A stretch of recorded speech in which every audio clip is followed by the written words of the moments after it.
Hello, boys and girls. Welcome back. It's Miss CJ again. Um, this time, I am going to be working with you guys through some read-alouds, okay? So, you'll see me in two different types of flip lessons. One series of flip lessons is through our SEL training. That's our social emotional growth. And then a series of flip lessons will be with read-alouds and talking about being more familiar with books and whatnot, all right? So, here's our first book we're going to go with is The Giving Tree. This book is written by Shel Silverstein. Okay, and this is day one of this book. What I like to do with my scholars is take a book for the week and we really spend a little bit of time with this book. So we'll use this same book all week long, okay? But we're going to do different things with the book as the week progresses. Today we're going to take some time, first of all, to talk about the parts of a book. Many of us that are familiar with books and go to the library or have libraries of our own at home. So let's talk about parts, okay? We know that all things have pieces and parts to them, right? Even in your bedroom, you have a bed, you might have a dresser, you have a closet where you put your clothes and your shoes, you might have a toy chest. Those are pieces and parts of your bedroom. Same thing with a book. In order to put a book together, it starts with pieces and parts to create one whole. So this book is called The Giving Tree.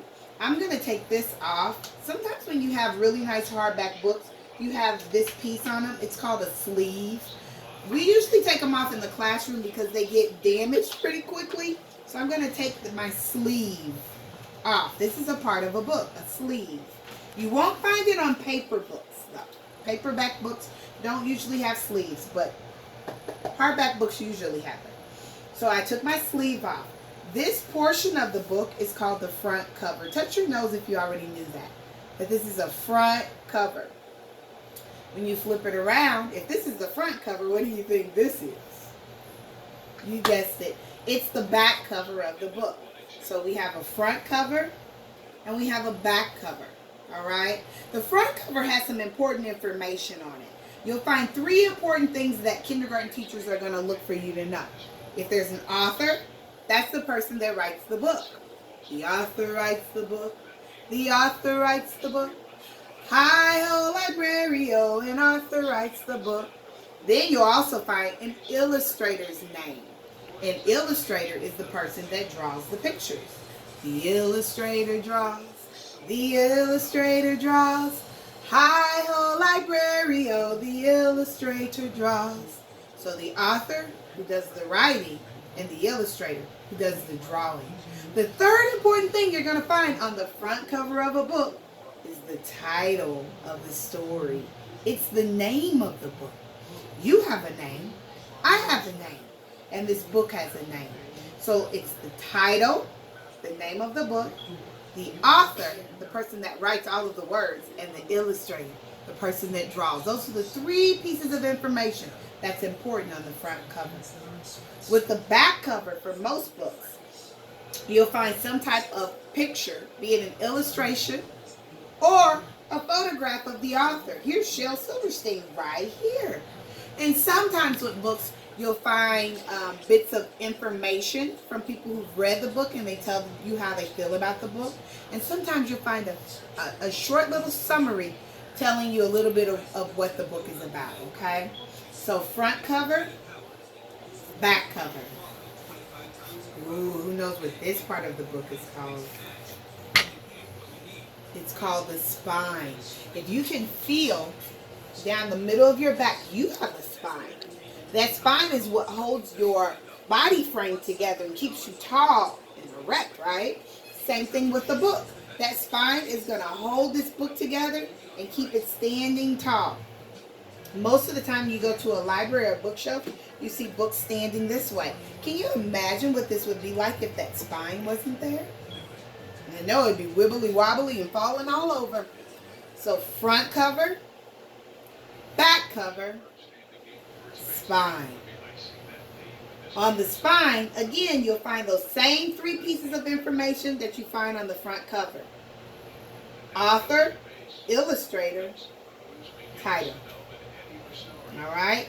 Front cover, back cover, spine. Tomorrow I'm going to add a few more parts to a book. But those 3 pieces for today are just fine. Again, this story is The Giving Tree by Shel Silverstein. Now, this is something I want you to know. Miss CJ does not ever just jump into a book. I want us to take some time to get familiar with the story, okay? So what we're going to do today is a picture walk. A picture walk is when you get a new book and you spend some time just getting familiar with the images that are in the book. I like to look at the pictures and see if I can figure out what the story is going to be about. This book is interesting to look at because it's black and white. That's number 1. And number 2, the illustrations are really simple. Okay? So when you look at that first page, what do you see right away? A tree. Well, that makes sense because that lines up with the title. The Giving Tree. The Giving Tree. What do I think this book is about? The Giving Tree. That's the title, and I open up and I see a tree right away. I know that it's about a tree, but I don't know about a tree giving me something. That seems crazy. I'll be thinking about that as I take my picture walk. Oh, and here's the tree again. See, very simple images, but look, do you see something over here? I think it looks like a foot. Maybe someone's coming. We were right. Someone is coming. And what is he doing? He looks like he's trying to talk to the tree. But if you pay attention to the illustrations, it looks like the tree is reaching down to the young person as well, doesn't it?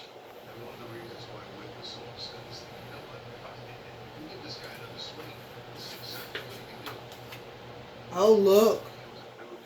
Leaves are falling out of the tree. And the young boy seems to be gathering them. I say that he's collecting the leaves because if you look at the hand on the bottom, there's a few leaves in its grip. Right there. So I'm looking at all of the details, all of the information I can find when I look at a picture in a picture walk. Oh my goodness.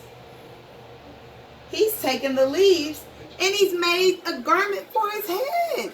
He's got like a little headband on there. Or a crown of some sort. Isn't that cool? Hey, that's interesting. So the tree is shaking the leaves off and the boy is collecting them. But remember in the image before how we thought that the tree looked like it had hands to reach down? Maybe that's what the title means by Giving Tree. The tree gave him some leaves. Maybe. Oh, look. The little boy left his shoes behind. Where is he? Do you see him in that image? I see him. Do you see him? Here are his feet and here are his hands. He looks to be climbing the tree. Well, it didn't seem like it was an apple tree when I looked at it earlier in the book. I wonder what he's climbing the tree for. He's not on the trunk anymore. Where is he? Do you see him in that picture? See if you can locate the boy. You see him over here, feet hanging.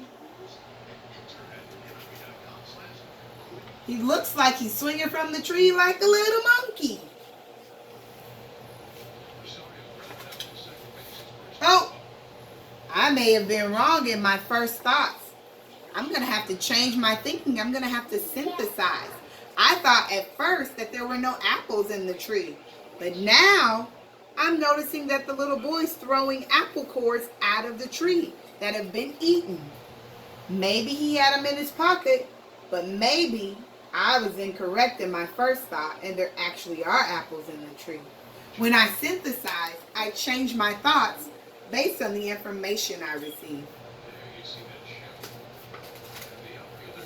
Oh, look. It looks like he's playing hide and seek with the tree. I want to know where you find magical trees like this. Oh my goodness. Can you see the boy here? In this image, he's taking a nap by the tree. How cool is that? Oh, he's giving the tree a big hug. Whenever I hug something, that's me telling it that I care about it or that I love it. Who do you give hugs to? What does it mean when you give a hug?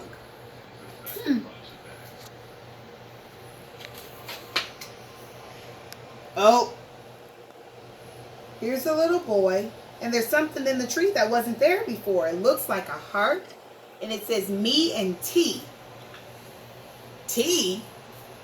Me and T? Who could he be talking about there?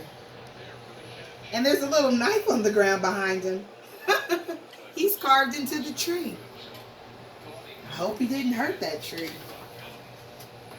Oh, look. Something's happening.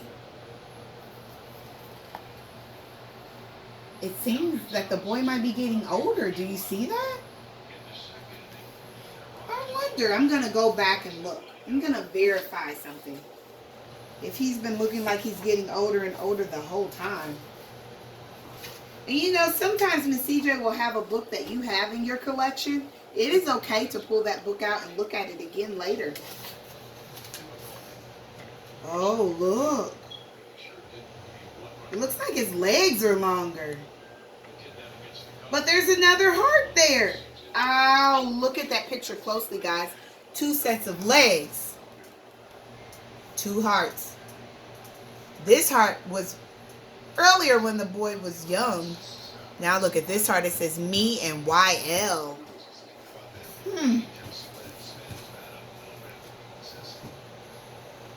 Now here's the tree, but I don't see a boy. I wonder if the boy is somewhere else, if he's moved on. He was getting older. He's reappeared, my friends. He's reappeared. The tree is back. And he's looking, the boy is back. And he's looking up at the tree. I wonder what his face is saying. Maybe he felt bad for not coming to see him or something. I don't know. Oh, and there he is, climbing the tree just like before when he was younger. Except now we've got a collection of apples on the ground. He hasn't eaten any yet. The young boy continues to get older and older through the book. And we see different portions. Oh, look at this. Now, he's got branches from that tree. I wonder what he's going to do with those branches. What do you predict he's going to do with the branches?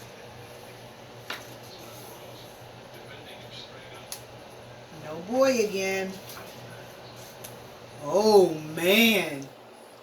He's really gotten older in that image. I love taking time to really look at books and try to figure out what's going on in them before I start to read the words, okay? Because then I can make some guesses of my own or tell my own story based on the picture, okay? This will help me when it's time to read. There he is. He's really old now. Seems that we've gone through the young man's entire life. And here's the end of the story with the young boy, who is now an older man, sitting on the tree stump. And that's the picture walk of the Giving Tree.